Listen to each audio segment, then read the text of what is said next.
Hey, what's going on, Guardians? My name is the Black Link, and earlier today we had a video coming out talking about some of the potential quest steps for the Draw, the exotic quest that will reward you with the Last Word exotic hand cannon. We have since learned even more about that quest, confirming both the quest steps we got in that video, as well as a few more lore bits that are going to be coming out with the Draw quest itself. So I wanted to make another video covering the quest for the Draw in its entirety. Everything that you'll be doing has been completely confirmed thanks to Ginsor, the guy who has been data mining Destiny 2 basically since it came out on PC. Additionally, we'll also be covering the Last Word's abilities and its stats towards the end of this video. Let's go ahead and dive on in. Now, Ginsor was nice enough to post this great infographic that gives you everything you need to know about the Draw, the Last Word exotic quest. It'll start out with what's called the Tainted Artifact.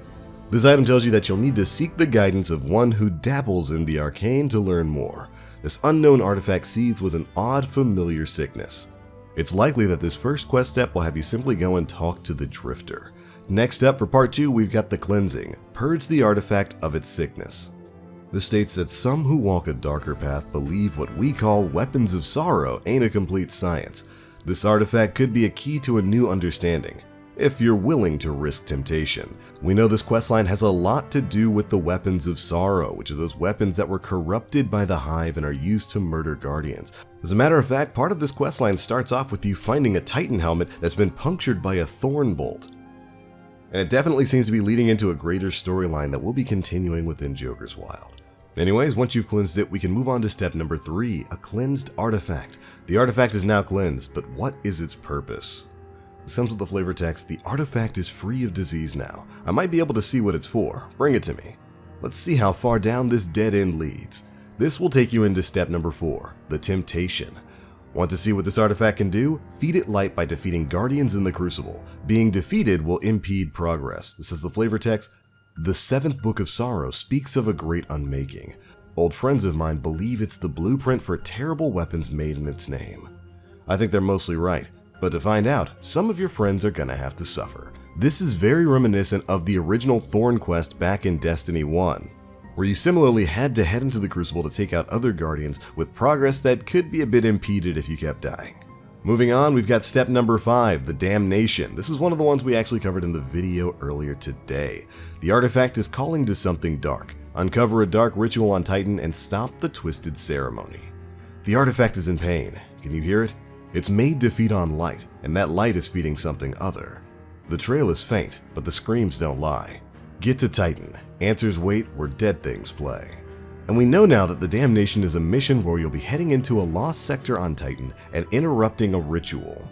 And it looks like step number 5 is where that's going to slip in. We do know that the Damnation is going to be a level 50, 650 power mission. At least that's what it is in the database, so make sure you're of appropriate light level before you take it on. Moving on, step number 6 is titled A New Jagged Purpose. You found a Guardian's helmet penetrated by a unique bullet. This is what we were talking about a bit earlier. A Jagged Purpose was the name of the item you got to start off the Thorn quest back in Destiny 1. And it looks like those weapons of sorrow might already be back in play. The artifact was part of a Hive ritual tied to their efforts to perfect the weapons of sorrow. But that helm you found? Only one thing can cut through a Guardian like that. We may be too late. New weapons may already be in play. This will lead you directly into step 7, which was covered in our video earlier, Sullied Light. This is going to be a multi-part quest step, which basically contains all the stuff in the video we had earlier today. The Hive Weapon Master is creating new weapons of sorrow. You need to stop it. Gather powerful objects to sully your light and complete the ritual. Collect etched crystals from Lost Sector wanted escapees. Earn multiple Best Served Cold and Blood for Blood medals in the Crucible. Defeat Hive with precision damage to collect larvae, and finally, sacrifice Hive bosses summoned in witches' rituals. So it turns out the 5 quest steps that were leaked earlier were actually all a part of step number 7 for the entirety of this quest, and there's actually much more to get done before you get your hands on the Last Word. This is it, Guardian, the furthest you've gone down Sorrow's road. There ain't no turning back. If the Hive are upgrading their arsenal, we need to know where and how so we can stop it and learn from it. Don't worry, the ritual won't make you a bad guy, it'll just feel like it. And I've got to say, you love the Drifter's interactions here throughout this quest. Moving on, we've got quest step number 8, Sorrow's Road. You have all you need to track the Hive Weapon Master. Using the thorn from your dead friend's helm and letting corruption touch your light ain't an easy call, but you didn't back down. Come see me and we'll track the weapon that fired that jagged bit of death.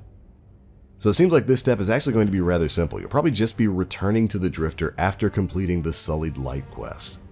Moving on to step number 9, we have the Conversation. This is another one that we had learned about previously.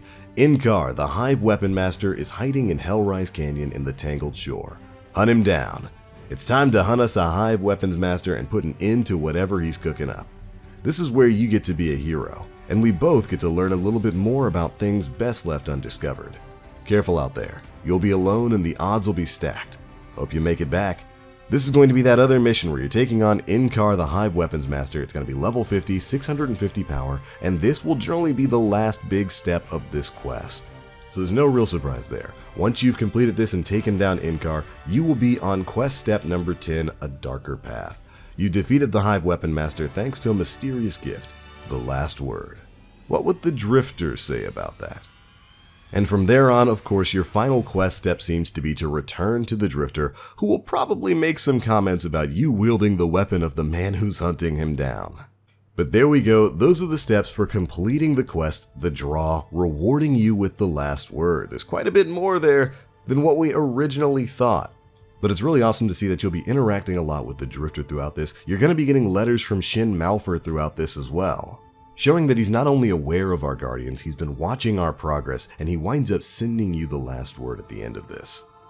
Which I think is really awesome. It would have been cool to run into him in-game, but I love that they're kind of incorporating some of these legendary characters into these exotic quests, and I cannot wait to see what happens with the Weapons of Sorrow and Joker's Wild. But there we go, you've completed this. Now let's take a look at the last word itself.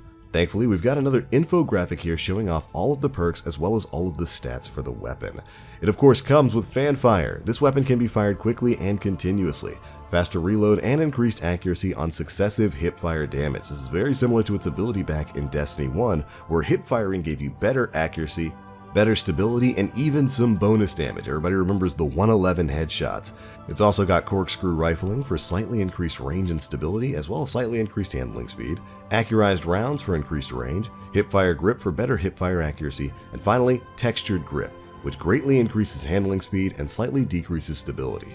And as for the stats, you can take a look there. It's got 78 impact, 28 range, 46 stability, 28 for handling, 82 for reload speed, 11 for the zoom, 40 for the inventory size, an aim assist stat of 40, and a recoil direction of 100. This thing's going to kick straight up. The last word is in the 180 RPM archetype, which makes it a little bit slower, I do believe, than it was back in Destiny 1, although that might change when we actually get our hands on it. And it's got a magazine size of 8.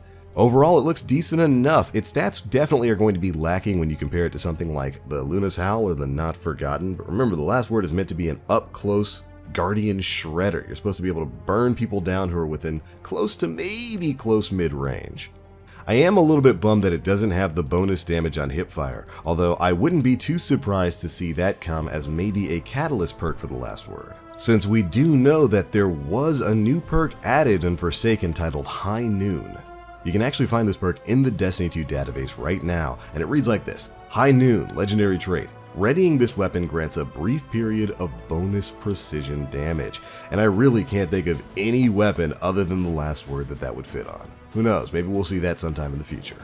Finally, of course, we've got a brand new ornament that's probably going to be tied to Eververse for the last word titled Laconic. We get a very quick look at the thumbnail for it. Very interesting name there. Laconic basically means a style of writing or speech that uses very few words. We as Guardians definitely use very few words, but I would definitely say we always have the last word. But alright Guardians, there we go. That's pretty much all the information we know about the draw, the last word, and what we'll be doing when January 29th rolls around. Some of this is very exciting. On that infographic, we get to see some of the lore and the letters that you'll be getting from Shin Malphur. I would definitely recommend going back and reading it. Links to all of this stuff, the infographics, the Reddit threads, all of it will be down in the description box below, so if you want to go download those and keep them on hand for when this quest comes out, you'll be able to. I would definitely recommend going and reading that lore. It's super good. Those letters from Shin Malphur are great.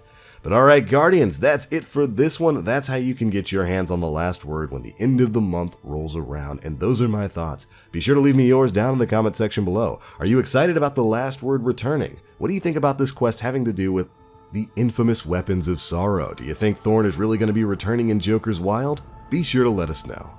If you enjoyed the video, feel free to drop a like, make sure you subscribe and hit that notification bell to stay up to date with all the latest stuff we're putting out. But alright Guardians, that is going to be it for this one. Thank you all so much for watching, and as always, I am the Black Link. You Guardians, stay frosty.